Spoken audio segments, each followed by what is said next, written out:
మాటల తోటాలు direct attack చేసిన నేపథ్యం.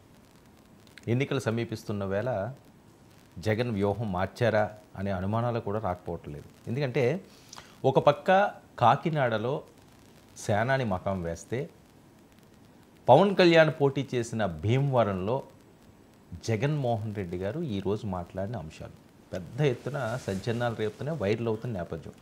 ఆయన టోన్ అయితే ఖచ్చితంగా పెంచారు. డైరెక్ట్గా పవన్ కళ్యాణ్ని అటాక్ చేసిన నేపథ్యం. సో ఎందుకు జగన్మోహన్ రెడ్డి గారి స్వరం మారింది? ఇంతకుముందు మాట్లాడిన అంశాలు వేరు, ఇప్పుడు మాట్లాడిన అంశాలు కూడా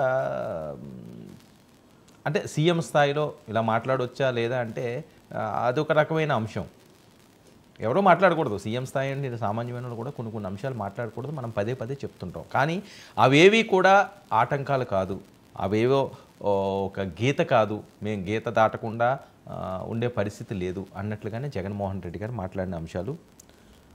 ఈ పరిస్థితుల్లో తూర్పుగోదావరి జిల్లాలో పవన్ కళ్యాణ్ ఉంటే, పశ్చిమ గోదావరి జిల్లాలో జగన్మోహన్ రెడ్డి గారు టూర్. ఇవే కాకుండా ఇంకా చాలా పొలిటికల్ అంశాలు ఇందులో ముడిపడి ఉన్నాయి. అవన్నీ కూడా చర్చించడానికి మనతో పాటుగా తెలకపల్లి రవి గారు సిద్ధంగా ఉన్నారు. మరింత విశ్లేషణాత్మకమైన విషయాలను అందించే ప్రయత్నం చేద్దాం. నమస్కారం రవి గారు. నమస్తే వర్మ.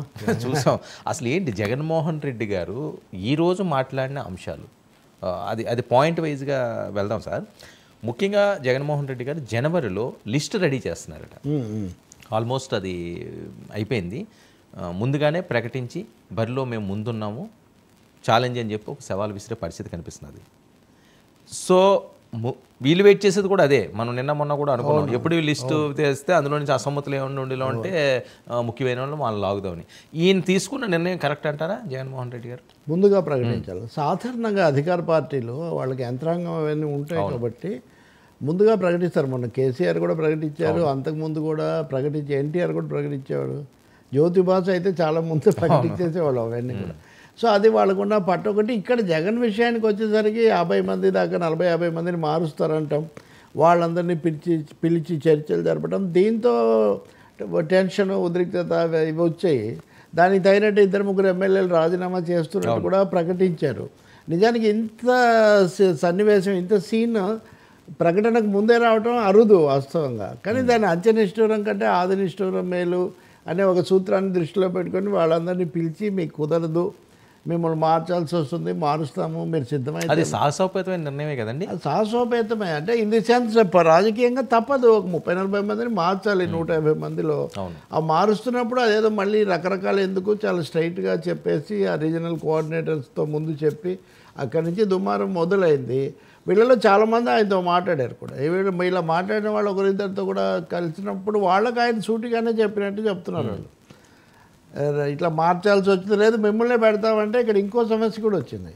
మంత్రివర్గ విస్తరణలో అవకాశం రాలేదని బాధపడిన వాళ్ళు వీళ్ళలో కొంతమంది ఉన్నారు. అంటే ఒక 2-3 సార్లు ఉన్నాక ఎమ్మెల్యే మామూలు అవుతుంది కదా, వచ్చేసారన్న మాకు ఇస్తారా లేదా అంటే కుదరదు అనేది వచ్చినప్పుడు ఆయన ఎవరికి ముందు మాట ఇవ్వదలుచుకుంటాను అనుకున్నదే తప్పితే, ఇప్పుడు పార్థసారథి నిన్న రాత్రి నేను సంతృప్తి కలిగించలేకపోయాను బాధపడుతున్నారు అనుకోండి మాజీ మంత్రి.